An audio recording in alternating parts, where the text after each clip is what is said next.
Right, so get this. We're diving deep into the Tsar Bomba, the biggest nuke ever detonated.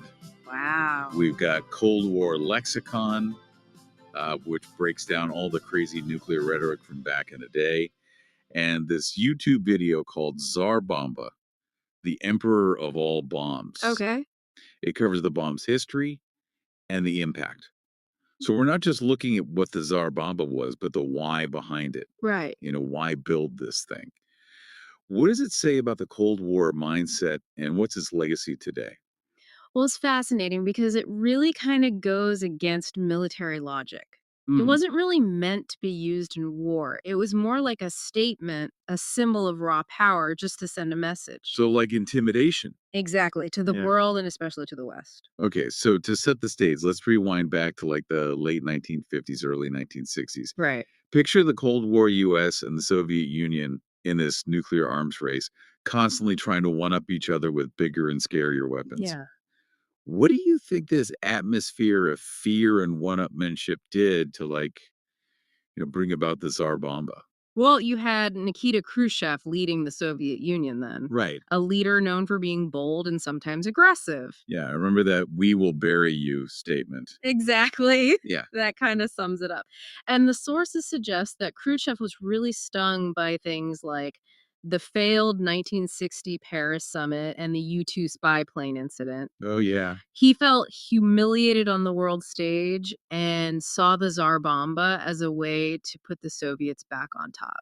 It's like he was trying to overcompensate for these setbacks. Yeah. With just a huge show of force. It's interesting the psychology of power definitely plays a role here. Feeling threatened often leads people, especially leaders, to try and reassert their authority. And for Khrushchev, that meant something big and destructive. Yeah, and that leads us to the bomb itself. The video talks about Khrushchev basically saying to his top scientists, "Build me something that'll make the world tremble." Right. And that's where Andrei Sakharov comes in. The father of the Soviet hydrogen bomb. Exactly. But here's the thing, Sakharov was brilliant, but he was also deeply conflicted about this whole Tsar Bomba project. Cold War lexicon shows his internal struggle. He understood the terrible consequences of nuclear testing, the humanitarian cost, the environmental damage. He even calculated that millions could die from radiation. Wow. But at the same time, he's the one leading the team designing this weapon. This is like a moral dilemma. It really is. Imagine being in his shoes, knowing what this thing could do, and still having to build it. Yeah, that must have been incredibly tough for him. It was. He was under immense pressure to deliver, especially with Khrushchev's 16-week deadline. Wow, 16 weeks. Yeah. There was no time for proper analysis or safety testing. It was just build, build, build. I guess that's the Cold War for you. Everything's so rushed and secretive. Exactly. It was a different time. Challenging the system, especially in the Soviet Union, could have serious consequences. So let's get into the technical stuff about the Tsar Bomba. Yeah. What made it so different, so much bigger than anything else at the time? Well, it was a three-stage hydrogen bomb. So it had three separate nuclear reactions to create a massive amount of energy. Kind of like a three-stage rocket. Exactly. Each stage propelling the next one further and faster. Hmm. And they use this unusual synchronized triggering mechanism to make sure all three stages fired off almost at the same time. To maximize the boom. Precisely. Okay, but how big are we talking? I mean, pictures don't really do it justice. This thing was massive, 8 meters long, like the size of a double-decker bus, and weighed 25 tons. 25 tons. They had to modify a bomber just to carry it. This wasn't something you could just deploy easily. It was meant to make a statement. But why go to that extreme? Right. Why a 100 megaton bomb when smaller ones could cause more damage over a wider area? That's the key point. It goes back to Khrushchev's motivations. You see, explosive power and blast radius don't scale in a straight line. Hmm. A 100 megaton bomb doesn't cause 10 times the damage of a 10 megaton bomb. It's more like double the area affected. Okay. The Tsar Bomba wasn't really about strategy. It was about sending that message. We have the biggest, the most powerful weapon, Yeah. and we're not afraid to use it. So it's a weapon, but it's also a symbol, a tool of intimidation, Yeah. a reflection of Khrushchev himself, maybe. You could say that. It's fascinating how this one object tells us so much about the Cold War, the politics, the psychology. Definitely. It wasn't just a bomb, it was a statement. Mm, Okay, so knowing all this, let's move on to the actual detonation and what happened right after. because as you'll see, the consequences of that statement were very, very real, and they still resonate even today. All right, we'll be right back after a quick break. So the detonation itself in October 1961, that was just a monumental event, Yeah. literally and figuratively. I mean, that video just captures the sheer scale of it. Mm. A blinding flash, you could see it from over 600 miles away. Wow. Heat hotter than the surface of the sun, a mushroom cloud reaching into the mesosphere. It's hard to wrap your head around that kind of energy. It really is. What about like the immediate impact on the area around the test site? This wasn't just some fireworks show, right? No, not at all. The shockwave was so powerful it circled the globe 3 times. 3 times. Buildings hundreds of miles away were damaged, and there are stories about the observation planes almost crashing from the force of the shockwave. Oh, wow. Luckily, the test site was really remote, but the long term consequences were still pretty significant. Yeah, the sources mention radioactive fallout sticking around in the atmosphere and high radiation levels in glaciers near the test site. Huh? What's the deal with that? Right. So even though the Tsar Bomba was a clean bomb in the sense that it reduced the amount of radioactive fission products, it still produced a lot of fallout. Okay. And that radioactive material hung around in the atmosphere for years, spreading across the globe and settling on the ground and in glaciers near the test site. That's a bit unsettling to think about. This invisible radioactive leftover from the Cold War is still out there. It is. Yeah. And the impact on the indigenous populations near the test site is especially tragic. Hmm. The sources talk about higher rates of chromosomal diseases and birth defects in those communities. Wow. They turned this once pristine archipelago into what some locals call the archipelago of death. That's really sad. It's like a reminder that these weapons don't care who they hurt. Mhm. The effects just ripple outwards. Exactly. They affect not just the intended target, but innocent people in the environment for generations. And as we deal with climate change and melting glaciers, we're seeing those radioactive materials coming back into the ecosystem. Right. It's like this toxic legacy that just keeps coming back. It does. Okay, so let's talk more about Sakharov after the Tsar Bomba test. We talked about his internal struggle earlier, but how did this experience shape his later activism?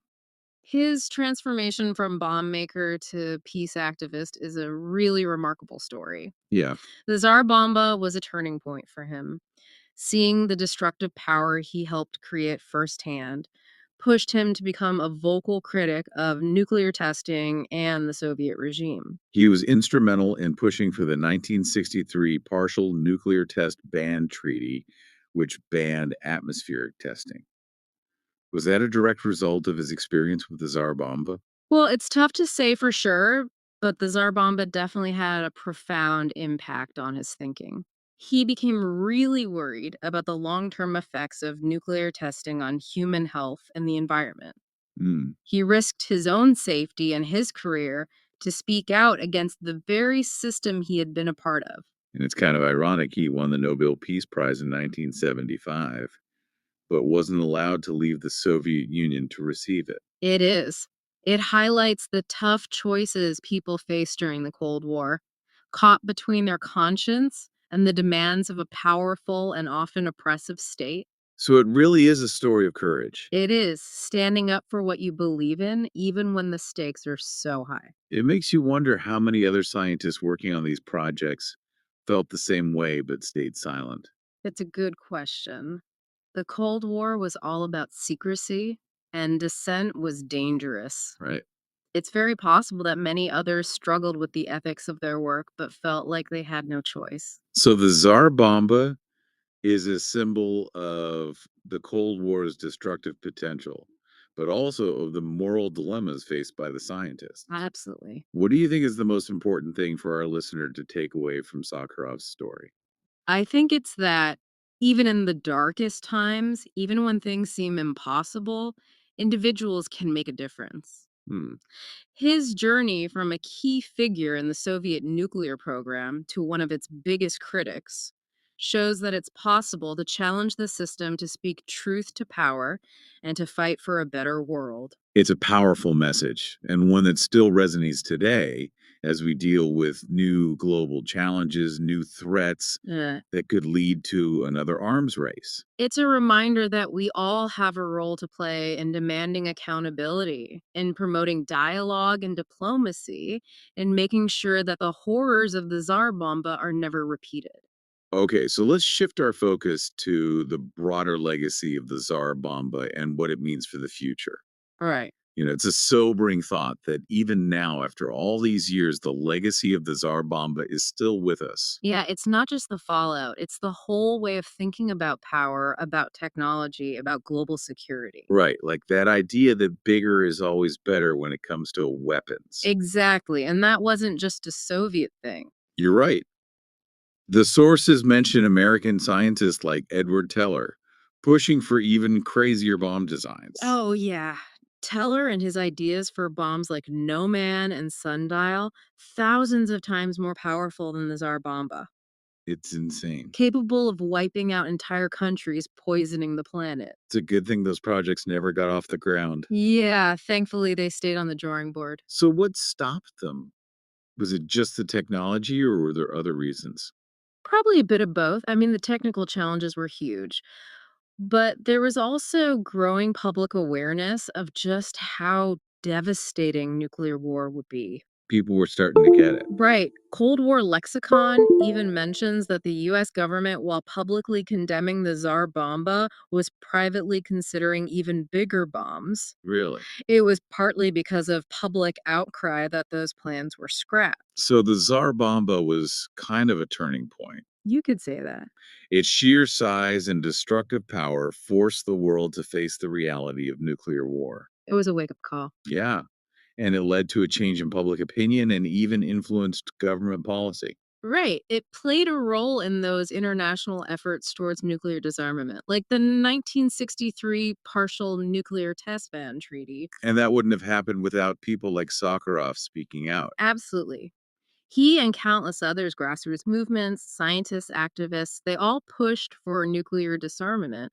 Public pressure was key in changing the narrative and making it a global priority.